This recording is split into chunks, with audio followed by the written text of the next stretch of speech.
Opinião, você tem.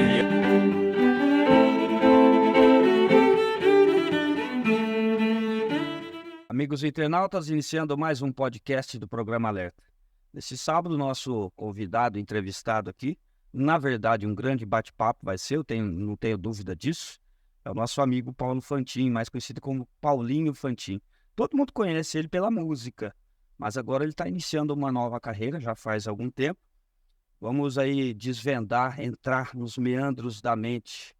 E com a formação de psicólogo, agora ele está iniciando um novo trabalho aí, um novo caminho, e nós vamos falar um pouco sobre isso. Mas antes da gente iniciar com o nosso entrevistado, é óbvio que a gente precisa falar um pouquinho sobre o Brasil, sobre as pessoas, sobre as nossas condições políticos sociais. O Brasil passou, nos últimos 10 anos, aí, por uma transformação muito grande, uma onda de querer, né? O brasileiro começou a querer. Em 10 anos, nós tivemos 2 impeachment de presidente da República, coisa que só tinha havido uma vez no Brasil, lá em 1993, com o Collor de Mello, 92. E de lá para cá, a sociedade se aquietou, né? E nos últimos 10 anos parece que acordou. Vivemos um momento novo, nós temos que respeitar as autoridades públicas brasileiras, mas é lógico, sem deixar de fazer uma análise político-social da nossa vida enquanto pagadores de impostos. Nós temos filas enormes, principalmente na saúde, e a gente sabe que saúde é um serviço público caro, no entanto, é uma obrigação do Estado, é uma obrigação do ente público tratar a saúde brasileira. Desde 1960, com a implantação do SUS no Brasil, a saúde virou, ou deveria ser, algo social que atingisse a toda a população brasileira. O SUS é considerado o melhor programa de saúde do mundo, do mundo. No entanto, não atinge toda a população brasileira. E quando atinge, atinge com falhas, atinge com necessidades básicas. Nós temos aí o caso da vizinha cidade de Bauru, com grandes problemas de saúde, falta de medicamentos, superlotação de UPAs, e a gente vê muito pouco movimento, ou quase nenhum movimento político-administrativo para resolver esse tipo de problema. E aí a sociedade começa a ficar inquieta mais uma vez. E isso é muito bom. Isso mostra que a gente está mudando a nossa forma de pensar e de agir. Espero que você que está nos ouvindo aí consiga entender esse momento de transformação que a nossa sociedade está passando. De tempos em tempos, a sociedade muda e dessa vez, acredito eu, é uma evolução bastante importante. Começamos a dar mais atenção à política, que é realmente o leme da sociedade, que nos leva a bons ou mau caminho. Bora lá, então. Bora lá começar esse bate-papo com o nosso amigo Paulo Fantin. Em primeiro lugar, Paulinho, é uma satisfação enorme ter você aqui. Eu sou meio suspeito em falar de você, porque desde que comecei a fazer aula de violão com você, tive uma visão diferente, tanto da música quanto da psicologia, porque a gente conversou bastante sobre isso. Então, seja muito bem-vindo. Espero que a gente faça um bate-papo bastante interessante. Poxa, eu acho, na verdade, se tem alguém aqui para agradecer sou eu, porque você está tendo a oportunidade de trazer um assunto que é de extrema importância hoje, né? Você acabou de citar aí as vias públicas da saúde, né? Políticas públicas, né? Até faço por isso. Eu trabalhei com a situação em políticas públicas também, que é o CAPS, né? E como eu já disse, né, a depressão é um assunto de extrema importância por conta de um pai e de uma mãe que não sabe administrar o que está acontecendo, aqueles transtornos, e até fase adulta, né? Com as suas experiências e também não conseguir entender o que ele está passando naquele momento. Então, se tem alguém para agradecer, sou eu, pela oportunidade de falar sobre um assunto tão importante. A gente, para falar de psicologia, a gente tem que entender um pouquinho e explicar, né, para o nosso internauta que essa é uma ciência nova, não é uma ciência tão antiga, do ponto de vista do estudo da mente humana e do comportamento humano. Há relatos, né, que na verdade a origem da psicologia, isso é no meu pensar, tá? Eu, como formado em filosofia, li bastante sobre isso na faculdade, e de que a filosofia tenha nascido, talvez, dentro da filosofia, né? Psicologia, né? Desculpa, isso, a psicologia tenha nascido lá na psicologia, lá na filosofia, com Alcmeon de Crotona, 400, 500 antes de Cristo aí, que começou toda essa história, e depois, é lógico, vieram vários estudiosos do tema. Eu acho que, assim, eu penso aí, você vai me ajudar nisso, né? Que Edgar Tordic, Ivan Pavlov, esses caras que daí do 1800 e alguma coisa aí. Só do comportamental. Isso, eles iniciaram toda essa história, né? A história da psicologia, justamente no comportamento humano. E eu acho que hoje é o que a psicologia mais faz, né? É entender o comportamento humano para... e é lógico, a gente não pode deixar de falar de Freud, de Sigmund Freud, né? Que muita gente discorda do estilo, da forma dele, com que ele colocou, né? Mas é muito interessante. E a psicologia aqui no Brasil é muito recente, o estudo dela, né? Do século XX aí. 60 anos. 60 anos, é uma menina ainda. É uma menina a ser desenvolvida. E numa sociedade, Paulinho, que a gente... eu estava dizendo aqui agora da transformação que nós estamos vivendo na sociedade. E hoje as crises de ansiedade, a depressão, aumentaram os casos de suicídio, principalmente aí no pós-pandemia e durante pandemia, por conta daquela coisa de ficar dentro de casa e tal. A sociedade, ela foi criada, ela foi inventada, ela foi, sei lá, ela vem no movimento histórico para viver em sociedade. As pessoas basicamente vivem bem em sociedade. Quando elas têm que se enclausurar, isso já torna um problema. Já é um ponto a ser estudado, analisado. E assim, ó, o diagnóstico, eu vou iniciar com o diagnóstico, porque eu tive um problema muito sério, e aí até te confidenciei em algumas aulas de violão, né? Que foi muito difícil para mim o diagnóstico da crise de ansiedade. Eu, por 2 anos, tratei de problema cardíaco, que eu não tinha, indo em médicos tratando de problema de pressão arterial, que eu também nunca tive, né? E aí um clínico, num dia que eu estava numa crise muito forte, ele acabou dizendo, olha, você não tem nada, fez os exames, falou, você não tem nada, mas eu te aconselho a procurar um psicólogo ou um psiquiatra, né? Porque eu acho que você está com crise de ansiedade. Quer dizer, um clínico geral, né? E eu tinha ido já em vários especialistas. Então, eu gostaria que você que está nesse meio dissesse para mim quais são as dificuldades do diagnóstico hoje para esse tipo de mal da sociedade. Bom, antes de mais nada, vamos tentar entender a história, né, da evolução da história na família, por exemplo. Se nós somos mais ou menos da mesma idade, né? Estamos na 35, 38. 35, mais ou menos isso. Vamos pegar os nossos pais, né? Primeira coisa, você falou sobre diagnóstico. Vamos pegar, a gente chama de tríade da psicologia do diagnóstico, que é a disfunção hormonal, Sim. a disfunção do sono e a disfunção da alimentação. Você acabou de falar, o tiro. Esse é o primeiro objeto a ser observado em diagnóstico. Tá bom, vamos lá. Esses diagnósticos fazem com que você, vamos lá, um exemplo aqui. A pessoa recorra a ficar sempre deitada, se isola socialmente, como você acabou de dizer e tal. Bom, na nossa época, os nossos pais olhando aquilo lá, o que eles iam falar? Você está com preguiça.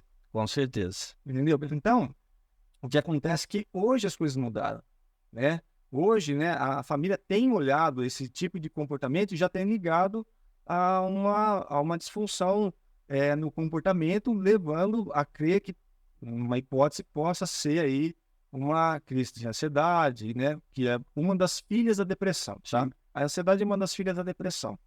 Então, você começa a observar, por exemplo, para uma criança, a base da pirâmide, né? É o professor. O professor vai olhar, pô, essa criança, ela ia bem, né? Ela tinha um comportamento normal, de repente ela começa a ir mal nas provas, falta um dia, vai 2, falta mais 2, opa, tá alguma coisa diferente aqui. a base dessa criança é o professor. Ele vai observar, vai levar a coordenadoria, vai levar a diretoria e vai chegar Até a no família. psicólogo. No psicólogo, né? A família já vai estar dentro desse plano, né? E o psicólogo ali dentro da clínica, sempre lembrando que a escola não tem um divã, né, na clínica, mas você indica, né? Você leva até o psicólogo, encaminha até o psicólogo e ali ele vai avaliar melhor o porquê que a criança está passando por aquilo. E aí vai dentro desse diagnóstico, né, a disfunção hormonal, o sono e a alimentação, entender o que está acontecendo. A mesma coisa com o adulto, né? Vou dar um exemplo. A pessoa ela começa a ter a disfunção no trabalho. Imagina aqui, ó, imaginar um tipo de ansiedade, a ansiedade generalizada.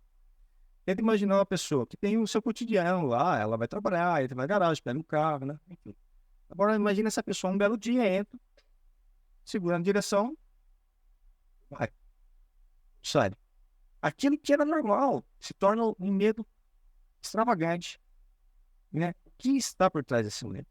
Então, todas essas coisas elas têm que ser avaliadas e através da visão, do olhar psicanalítico, né?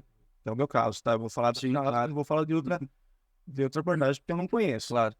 Ou da psicologia clínica, vamos ali observar, fazer um diagnóstico dentro desse fechamento ali, tomar as intervenções necessárias. Certo. E assim, a gente viu aí que nos últimos anos tem chegado mais diagnóstico, talvez por conta dessa preocupação, desse olhar que a medicina e a própria psicologia está tendo, né? E falando mais sobre isso, discutindo mais, né? Mas hoje ainda temos uma camada muito grande da sociedade que sofre desse mal e que não tem tratamento no sentido porque a psicologia ainda é uma coisa não é tão comum, né?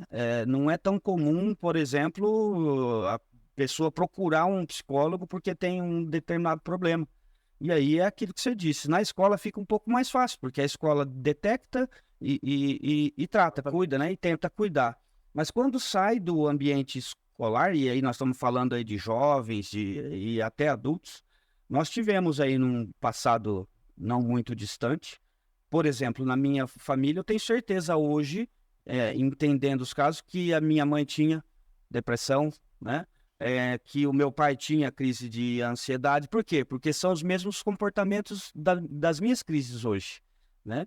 E aí a gente acaba entendendo que já tinha um histórico, mas ela nunca foi num psicólogo, meu pai também nunca foi no médico, quer dizer, hoje em dia o tratamento eu acho que está um pouco mais acessível, apesar de ainda fora do ambiente escolar ser um pouco distante, ou porque a pessoa não quer, ou porque ela tem medo, né? E essas crises acabam, no pós-pandemia, nós vimos aí que houve uma expansão muito grande, né? Principalmente de crise de pânico, né? E são todas como você disse, são todas filhas da depressão. E aí, vamos entender um pouquinho. Depressão é ficar preso no passado e a crise de ansiedade é ficar preso no futuro? Como que é isso? Antes de responder, vou voltar ali na sua fala sobre a genética, né? O professor Carl Jung chamou isso de inconsciência coletiva, né? Sim. O que é o inconsciente coletivo? É a marca dos antepassados que você vai trazendo para nós, né? Para você, no caso. E a depressão, infelizmente, é uma delas, né? Quando você observa o histórico familiar, opa, minha mãe teve, meu pai teve ansiedade, papai e mamãe teve o Emerson. O Emerson, a probabilidade, né? Sim. Hipotética, vamos falar hipotética, vamos dar certeza do lado aqui. E você ter essas crises grande através da teoria do professor Jung dos inconscientes coletivos. Bom, desculpa, a pergunta... porque todo mundo fala assim, não, crise de ansiedade é viver no futuro, depressão é viver no passado. Isso é uma regra? Bom, me inclinando para a psicologia clínica do qual eu trabalho, o passado a gente só tem que estabelecer a partir da fase adulta. Sim. A gente não vai trabalhar isso com uma criança. Sim. Então vamos lá, o Emerson chega lá na clínica e começa a dar um histórico, né, de vida. Olha, eu perdi peso, isso, aquilo. Bom, você já falou do papai e da mamãe, Sim. né? Dentro dos fenômenos transferenciais, que é uma das principais intervenções psicanalíticas, a gente vai sim dar uma investigada ali no passado, né? A gente, né, da psicologia clínica, o passado ele tem muito a ver com o agora, né? Com alguns medos do agora, né? Vou tentar entender o seguinte, ó. Sabe aquela coisa, você tem uma opinião sobre uma pessoa, mas você fala, eu não vou falar, né? Vou falar o que eu penso dessa pessoa. Então você guarda. A gente chama na psicologia de recalque. Você vai recalcando, vai guardando ali. né? Um belo dia, essa pessoa te dá um motivo muito grande, você Tira aquilo do bolso e Vou dar um exemplo aqui. Imagina um pica-pau. Uma hora ele vai abrir o buraquinho lá, vai entrar. Tá. É a mesma coisa, legal, que ele fica pulsando. Sim, Uma hora a barra vai ceder. não tem jeito. Entendeu? Então, assim, isso vem o quê? Vem de coisas do passado, vem coisas que você vem guardando. Então, assim, o passado, ele faz parte da depressão. Pode, sim, fazer parte da depressão, né? Vamos tentar imaginar o seguinte, eu estou vendo aqui o globo e eu adoro fazer essa análise, eu uso, inclusive, o globo para essa analogia. Imagina o planeta Terra sendo a sua consciência. Aqui, ó, você está aqui comigo, tá? Agora, todo o resto é o seu inconsciente. É um único, Emerson. Enorme, né? Enorme, tá? Só que imagina que todas as suas experiências não estão no consciente. Estão No inconsciente. no consciente.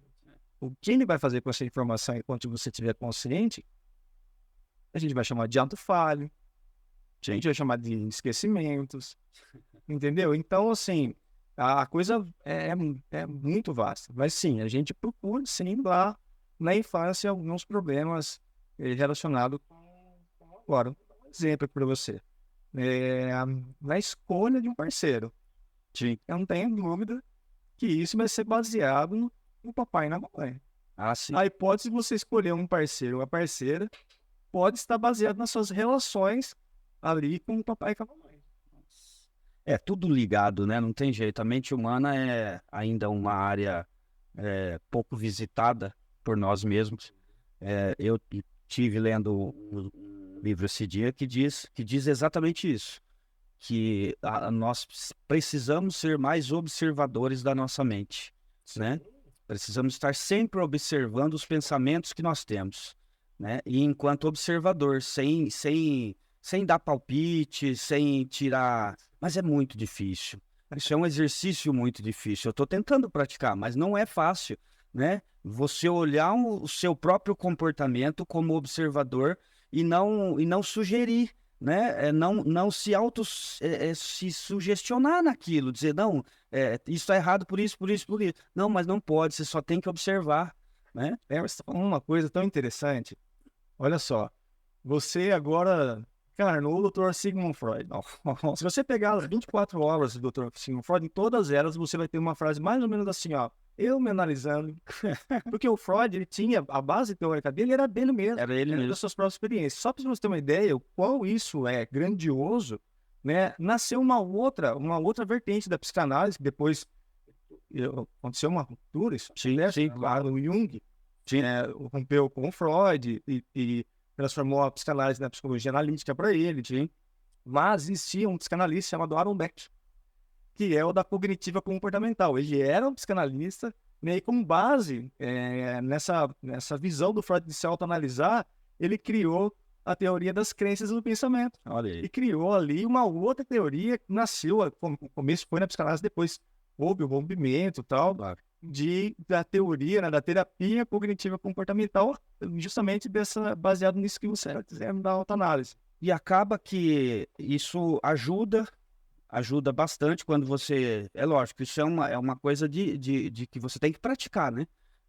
Para chegar a algum resultado, tem que praticar. Mas é muito difícil se auto-observar, é muito difícil você ficar barrando alguns pensamentos na sua cabeça, como se você estivesse observando de longe e sem intervir, né? Agora, a não intervenção acho que é a chave de tudo, né? Porque é quase impossível você se auto-observar e não se autocriticar, né? Dizer, ó, tá errado aqui, tá errado ali. Mas o cerne é não intervir, é simplesmente observar. Até para entender, né? E hoje nós temos uma série de dificuldades quando se fala em autoobservação, porque a autocrítica, né, ela acaba prejudicando ainda mais, por exemplo, quem tem uma crise de ansiedade ou quem está em depressão, né? Ele sente culpa. Então, quanto mais ele se autoobserva, mais culpado ele sente por estar naquele comportamento. E a culpa é uma das chaves principais. Eu falo que é a culpa, o ódio e o perdão, né? Quem vive no passado vive se autoculpando por não ter se perdoado, por ter cometido um ou dois erros, talvez, que acha que é imperdoável, né? E isso acaba prejudicando. É uma base, não é? Fazer uma livre associação, que eu vou pegar algumas palavras-chave. Tá bom? Vou citar uma frase e eu quero perguntar para você se faz algum sentido tudo isso que você está falando. O Dr. Jung diz assim, ó, o homem é muito tardio para ir contra si mesmo.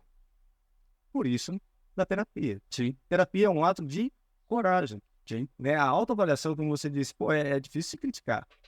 Né? Observar nossas próprias sombras é muito difícil. Mas é ali que está a chave de você se transformar numa pessoa muito agradável para si mesmo e para os outros.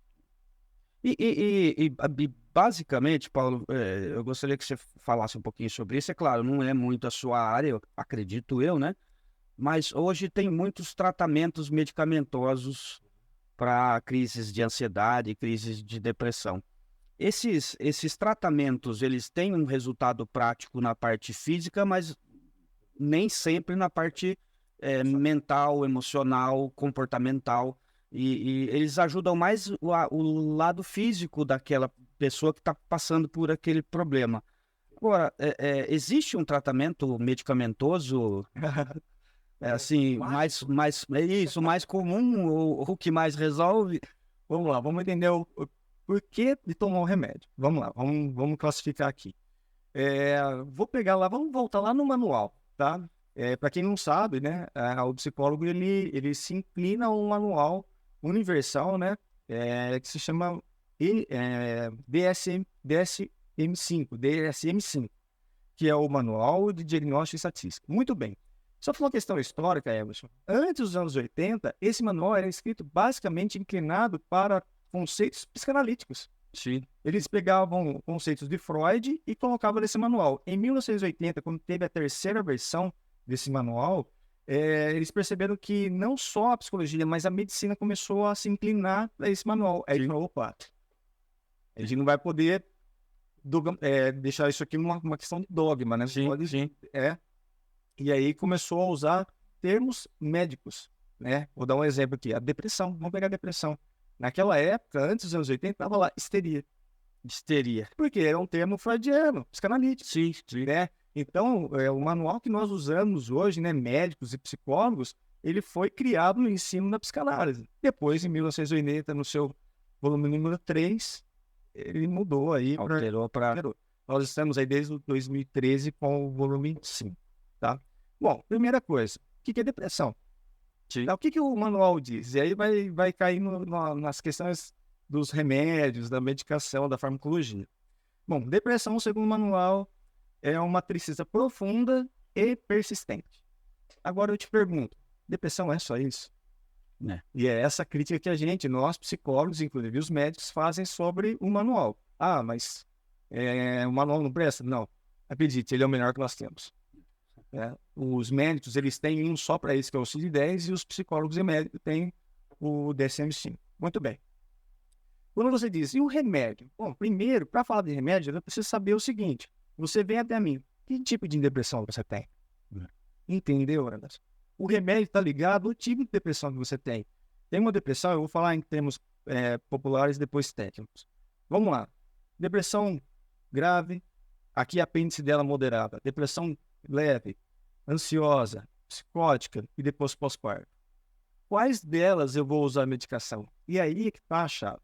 Se eu tenho uma depressão grave, eu não preciso nem ficar questionando muito. O psicólogo vai encaminhar para um psiquiatra. Primeiro, a depressão grave, ela tem a tríade lá, né? A questão hormonal, a questão do sono, a alimentar, e tem uma palavra-chave para a depressão grave. Isso aqui é um discurso comum. a pessoa começa a falar sobre morte, suicídio. Ela é o seguinte, ela chega lá na clínica e fala assim, olha, eu preferi não ter nascido. E junto com os outros transtornos, né? Tô falando aqui do sono, da fome, né? Do dia a dia. Você vai somando isso e você acaba diagnosticando, fechando aquela pessoa, opa, ela tá aqui com uma depressão maior, né? Tecnicamente maior. E aí sim, você tem que trazer a consciência dessa pessoa. O quão ela é importante para a vida. Que ela é uma pessoa única no universo, né? Ninguém tem os olhos, as marcas dos olhos, o polegar, né? O formato da orelha, ela é única. O quão ela é importante para aquelas pessoas que estão ali, como ela, ao seu redor. E aí sim, junto com essa, trazer essa consciência, a importância dela com, né, com uma intervenção que a psicanálise usa muito, que é a confrontação da angústia, né? Trazer essa angústia para a terapia, para ela tornar essa angústia pequena. Né? Tem uma frase da psicanálise que eu acho linda, que diz assim, o papel da psicanálise não é esquecer a angústia, mas trazer ela de uma forma que ela fique pequena, que aqui não se torne nada. Muito bem. Junto a isso, a psiquiatria. Aí a psiquiatria fala sobre remédio. Né? E aí o psiquiatra junto, né, com o parecer ali, o que é o parecer? É um papel, uma folha escrita pelo psicólogo sobre aquilo que ele observou, encaminhada para o psiquiatra, vai estar lá o carimbo com o seu conselho, inclusive uma coisa, falando de conselho, vou dar um conselho, procure alguém que esteja dentro do conselho, e você tem um respaldo, isso é extrema importância, né? Isso vai chegar até a psiquiatria, e aí a psiquiatria vai ter um olhar, né, diferente do psicólogo, ele vai ter ali um parecer, né, sobre qual o medicamento melhor para aquela pessoa, para aquela situação. Ótimo. Vamos falar um pouquinho dos nossos patrocinadores, Supermercado Roma, Jackson e Diego Alves. Quer sair bem na foto? Liga para o Diego Alves. Eu não sou nada fotogênico, mas ele transforma o que não é fotogênico em fotogenia.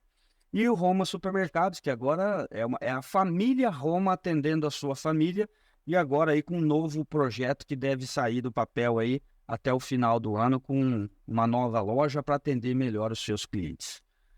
Paulinho, é o seguinte, a gente sabe que esse é o mal, eu acho até um pouco estranho falar dessa forma, mas é um mal do século, a gente chama de mal do século.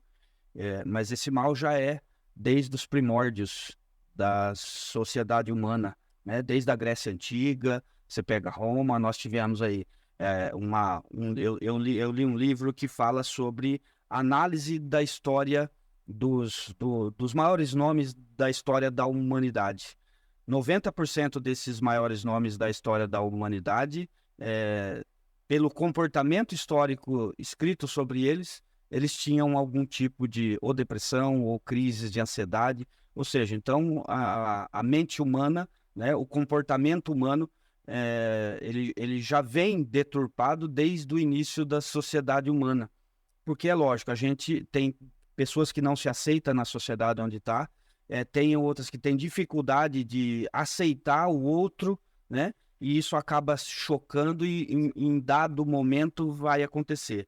Qual é, na sua opinião, o índice de hoje de pessoas que têm e não sabem que têm, ou crise de ansiedade, ou até a própria depressão, ou elas não aceitam o que têm? Esse nível está grande, é uma coisa... Primeiro a gente precisa entender o seguinte, há 20 anos, até 20 anos atrás, o público da psicologia clínica eram as mulheres. Sim. E hoje? Hoje você passou a ter uma fatia muito grande das crianças e dos homens. Puxa vida. Se você ver no meu caso, eu estou tendo essa experiência. Essa semana eu tive uma experiência que eu atendi mais os homens que as mulheres. Hoje, essa semana, eu fechei a clínica com mais atendimento para homens do que para mulheres. Então, o que acontece é que a consciência masculina tem mudado para a questão da psicologia. Sim, tá? Isso é um fator de extrema importância. Outra coisa é a questão cultural, né? Lembra quando você me perguntou assim, a depressão tem ligação com o passado? Tá, olha aqui, eu vou te responder agora. Olha só como, né, uma resposta ela pode estar lá à frente. Imagina uma pessoa como nós aí, com 35 anos, né? Sim, 38, 36, né? Aqui temos aí dentro do nosso inconsciente a fala de um pai, né? Um discurso do pai, fala assim, isso aí é preguiça. Como essa pessoa vai procurar um psicólogo? Né? Não procura, né? Não tem jeito. Então, isso tem, né? Tem causado uma ruptura e tem mudado. Mas você vê o quê? Por exemplo, se você pegar uma pessoa de 50 anos, um homem, é muito difícil ele procurar um psicólogo. Sim. Por quê? Porque meu pai ia pensar essa coisa. Eu sou frágil, eu sou fraco. Sim. Então você vai ver homens ali com 20, 25, 26, 30 anos. Eu posso resolver o meu próprio problema, né? Para que eu vou levar para uma outra pessoa, né? Pai cria um macho. É a questão do machismo social, Sim.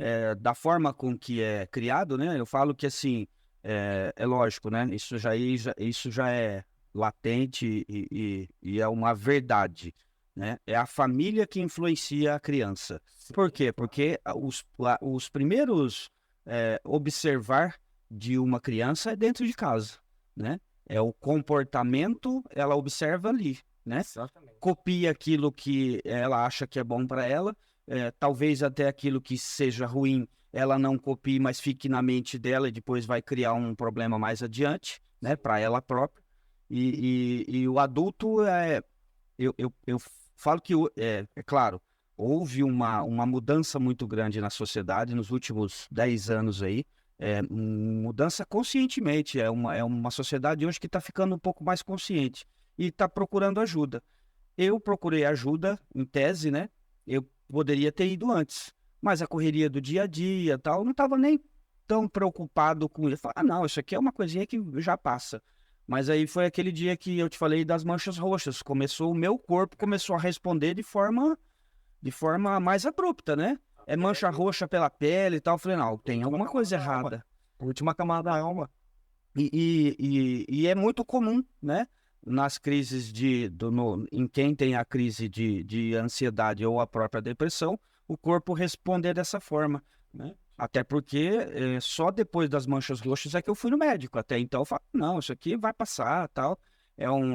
E é lógico, nós temos uma sociedade mais alcoólatra hoje. Nós temos uma sociedade que fuma menos em detrimento da década de 80 e 90, mas é uma sociedade que está consumindo mais álcool, né? Porque além de ser uma porta de entrada para essas crises, né?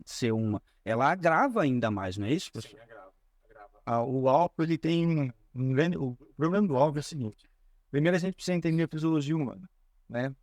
Quando você faz consumo de qualquer coisa exagerada, tá? O vício. Vamos falar do vício, né? Não só do álcool, mas do vício. Jogos, pornografia e drogas, tá? Quando você consome esses três, aí vamos falar só sobre esses três, tá? Você está agindo sobre uma química que nasce lá nos neurônios, se transforma num neurotransmissor. Imagina o seguinte, eu adoro essa analogia. Pega um carteiro, tá cheio de carta. E ele vai pegando essas cartas e vai distribuindo.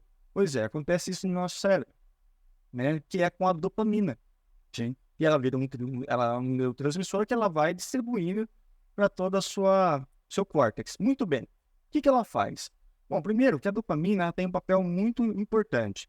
A gente fala que ela tem o estágio zero dela. Mais um, mais dois, menos um, menos dois. O que ela faz? O lado bom, o lado luz da dopamina. Quando você pega o seu celular para atender, quando você está comendo, toda a sua movimentação, seu comportamento motor, é ela que te ajuda. Sim. Muito bem. Acontece que tem um lado sombrio da dopamina, que ela te vicia nos seus comportamentos. E é aí que mora o perigo dos vícios, por exemplo, do álcool. Sim. A pessoa toma um dia, passa 2 dias, ela começa assim, ó. O que está fazendo isso? É a dopamina pedindo, ó, eu quero aquilo lá. É gostoso, né? Eu quero aquilo. Aí o cara toma mais uma vez. E aí começa a ocorrer. Lembra do auto-julgar, né? Sim. O homem é muito tardio, que conta a si mesmo. Muito bem. Ah, não, mas eu tenho controle. Eu tenho controle. Eu tenho controle disso aqui. Passa um dia, a dopamina, então, lembra? Eu quero. Ah, muito bem. Até o momento você fala assim, ó, pode prejudicar ainda mais, além do vício? Pode.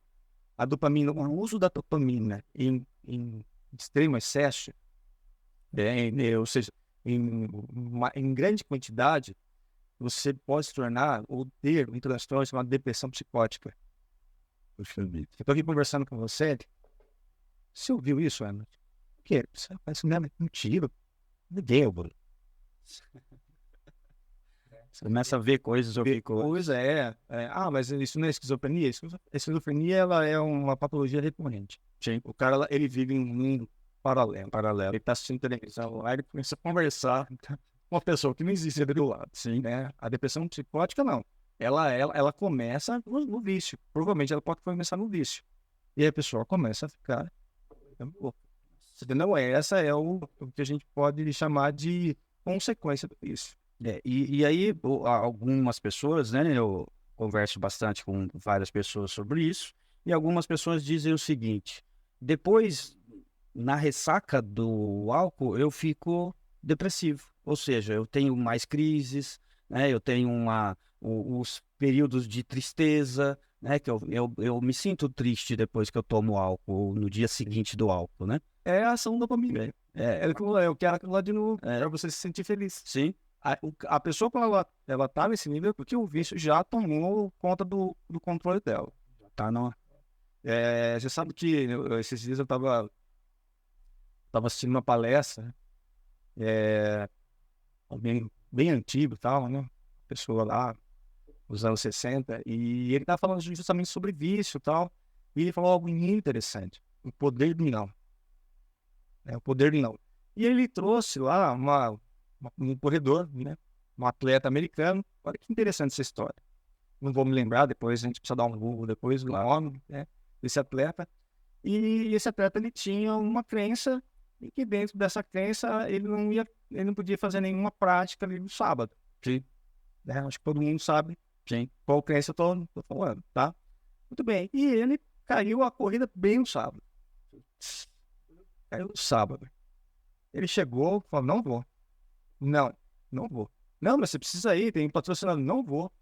Não vou. Eu disse que eu não ia. Eu já saí dos Estados Unidos dizendo que não ia. Tá, muito bem. Aconteceu que ele correu no domingo. Só que numa outra modalidade. Uma modalidade que ele não era, Paulo. Que era os 400 metros rasos. Adivinha quem ganhou? Ele ganhou. E ele ganhou. E agora, inclusive nos Estados Unidos, tem um dia, que é um feriado que tem o nome dele justamente pelo ato heróico. Muito bem, qual foi o resultado do não dele? Ele tem um dia com o nome dele.